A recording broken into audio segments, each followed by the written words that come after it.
శృతి అంటే చెవితో వింటారు. గురువుగారు కూర్చుని స్వరంతో మంత్రం చెప్తే ఆ స్వరాన్ని విని ఉదాత్త అనుదాత్త స్వరిత స్వరంతో శిష్యుడు కూడా మళ్ళీ ఆ వేదాన్ని పలుకుతాడు. ఆ వేదమే ప్రమాణము, ఆ వేదమే ధర్మమేదో చెప్పాలి, ఆ వేదమే ఆచారకాండ ఏదో చెప్పాలి. మీరు ఒక్క మాట పట్టుకోవలసి ఉంటుంది. ధర్మము అన్న మాటలో అత్యంత ప్రధానమైనది ఏది అంటే ఆచరించుట. ధర్మము అని నేను ఎప్పుడు అన్నా మీరు ఒకటి గుర్తుపెట్టుకోవాలి, ఆచరించుట. ఆచరించడానికి అసలు ముందే ఉంటుంది తెలిసికొనుట. తెలియకుండా ఆచరించడం అన్నది సంభవం కాదుగా. ఇప్పుడు నేను ఇక్కడికి వచ్చాను, ఏదో నిత్యకర్మానుష్ఠానము అన్న విషయం గురించి మాట్లాడాలి. అసలు నాకంటూ ఏమైనా తెలిస్తే కదా నేను మాట్లాడటం. ధర్మాన్ని ఆచరించడము అంటే ధర్మం గురించి ఏమైనా తెలిస్తే కదూ ఆచరించడం. ధర్మం తెలియకపోతే ధర్మాన్ని ఎలా ఆచరిస్తారు?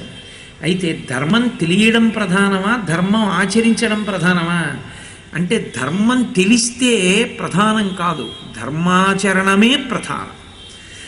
ఆచరణం అన్నది చెయ్యకుండా నాకు తెలుసండి అన్నాడు అనుకోండి, ఉపయోగం ఉండదు. నేను మీకు బాగా ఉదాహరణ చెప్పాలి అంటే, అన్నం తింటే కడుపు నిండుతుందని నాకు తెలుసండి అంటే కడుపు నిండదు, అన్నం తినాలి, తింటేనే కడుపు నిండుతుంది. తింటేనే కడుపు నింపేటటువంటి అన్నంలా అనుష్ఠిస్తేనే ఫలితాన్ని ఇస్తుంది ధర్మం. అనుష్ఠించడానికి ఎలా పడితే అలా అనుష్ఠించడాన్ని వేదం అంగీకరించదు. మీరు దేశము, నేను మీతో మనవి చేశా, భారతవర్షే భరతఖండే, ఇక్కడ అనుష్ఠించాలి. అనుష్ఠించాలి అన్నప్పుడు ధర్మం ఎప్పుడూ కూడా కాలంతో ముడిపడుతుంది. ధర్మము నిరంతరము మారిపోతుంటుంది. నిరంతరము మారిపోయే ధర్మాన్ని పట్టుకుని మారనటువంటి సత్యస్వరూపుడైనటువంటి పరమేశ్వరుని యందు చేరిపోవాలి. అలా చేరిపోవాలి అంటే అనుక్షణం మారుతుంది. కాలమునందు దేశమునందు ధర్మం మారిపోతుంది. మీకు ఒక ఉదాహరణ చెప్పాలంటే, ప్రాతకాలంలో ఉండేటటువంటి ధర్మం చీకటి పడిపోయిన తర్వాత ఉండదు. ప్రాతకాలంలో పరమేశ్వర సంబంధమైనటువంటి విషయాన్ని అనుష్ఠించడం ధర్మం. చీకటి పడిపోయిన తర్వాత మనుష్యునకు భోగం అనుభవించడం ధర్మం. భోగము మనుష్యుడు అనుభవించాలి అంటే సూర్యాస్తమయం అయిపోయి బాగా చీకటి పడిన తరువాత మాత్రమే భోగం అనుభవించాలి తప్ప పగటిపూట భోగానుభవం లేదు. భోగాన్ని పగటిపూట అనుభవించాడనుకోండి, తత్కారణము చేత రాక్షసాంశ కలిగినటువంటి పిల్లలు పుడతారు. అదే దాంపత్య సంబంధమైన భోగాన్ని చీకటి పడిన తర్వాత అనుభవించాడనుకోండి, పరమ ధార్మికులైనటువంటి బిడ్డలు పుడతారు. ధర్మము మారిపోతూ ఉంటుంది. ఇవాళ ఉన్న ధర్మం రేపుండదు, రేపున్న ధర్మం ఎల్లుండుండదు. నేను ఎవరి ముందు నించున్నానో వాళ్ళ బట్టి ధర్మం మారిపోతుంది. ఉదాహరణకి ఏకాదశి తిథొస్తే ఉపవాసం ధర్మం, ద్వాదశి తిథొస్తే ఎంత తొందరగా వీలైతే అంత తొందరగా పారణ చెయ్యాలంటే అన్నం తినేసేయాలి, తినేసి ఉపవాసాన్ని విరమణం చేసేయాలి. ద్వాదశి నాడు ఉపవాస విరమణం ధర్మం. అదే ద్వాదశి నాడు తల్లిగారిది కానీ తద్దినం వస్తే మధ్యాహ్నం వాళ్ళ దయ్యే పర్యంతము 3 గంటల వరకు భోజనం చేయకూడదు, మళ్ళీ అప్పుడు అది ధర్మం. అదే ఏ అటువంటి పితృకార్యం లేని రోజైతే ద్వాదశి నాడు తొందరగా అన్నం తినడం ధర్మం, ఏకాదశి నాడు అన్నం తినకపోవడం ధర్మం. నా తండ్రి ముందు నిలబడితే మా నాన్నగారు చెప్పింది వినడం ధర్మం. నా కొడుకు ముందు నిలబడితే నా కొడుక్కి నేను చెప్పడం ధర్మం.